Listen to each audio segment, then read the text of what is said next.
Hello guys, good morning. நான் உங்கள் Mohammed. Welcome to AMM trading FFA.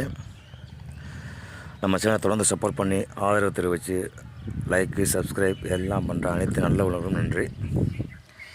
So usual குளோபலை பார்த்துட்டு நம்மளோட மூவ்மெண்ட் எப்போ இருக்குது அப்படிங்கிறத நம்ம பார்த்துடலாம். First global Nasdaq.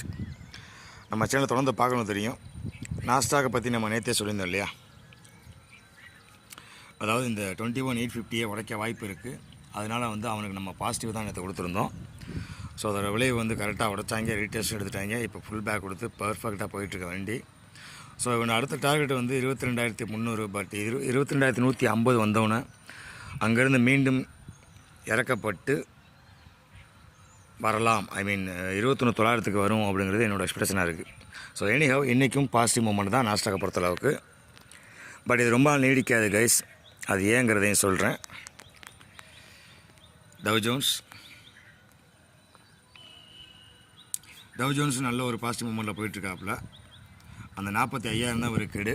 அந்த 45,000 உடைப்பாரா இல்லையாங்கிறது டவுட்டபுள் தான். ஏன்னா இன்னும் ஒரு 300 பாயிண்ட் இருக்குது.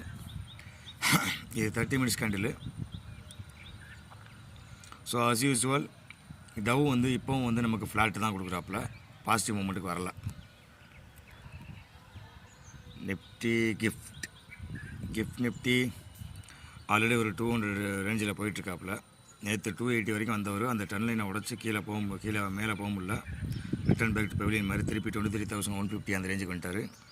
ஸோ இப்போ மறுபடியும் 200 நோக்கி போயிட்டுருக்காங்க. ஸோ இது எது வரைக்கும் தாக்கு பிடிக்கும் அப்படின்னா அந்த 293 இருக்குல்ல நம்ம ரேஞ்சு, அதை உடச்சி மேலே போனால் மட்டும்தான் நெக்ஸ்ட்டு 400, அடுத்து 23,500 550 அந்த ரேஞ்சுக்கு போகும். இடையில் 2 ஸ்டாப் இருக்குது. First stop normal 23,350. இந்த செகண்ட் ஸ்டாப் 520ங்கிறது ரொம்ப ஹெவி. அங்கேருந்து விழுந்தாங்கன்னா ரொம்ப கஷ்டமாகி போயிடும் வண்டி. ஸோ எனிஹவ் பார்த்துக்கலாம். விழுகிறதுக்கு நிறையா பாசிபிலிட்டிஸ் இருக்குது. ஆனால் கூடிய விழுந்துடும் அநேகமாக. ஏன் அப்படின்னா நம்ம ட்ரம்ப் வழக்கம் போல் அன்றைக்கி ஒரு நியூஸ் விட்டுருந்தாப்புல, நான் காசாக வாங்க போகிறேன், பெருசாக இது பண்ண போகிறேன் அப்படின்னு சொல்லிட்டு.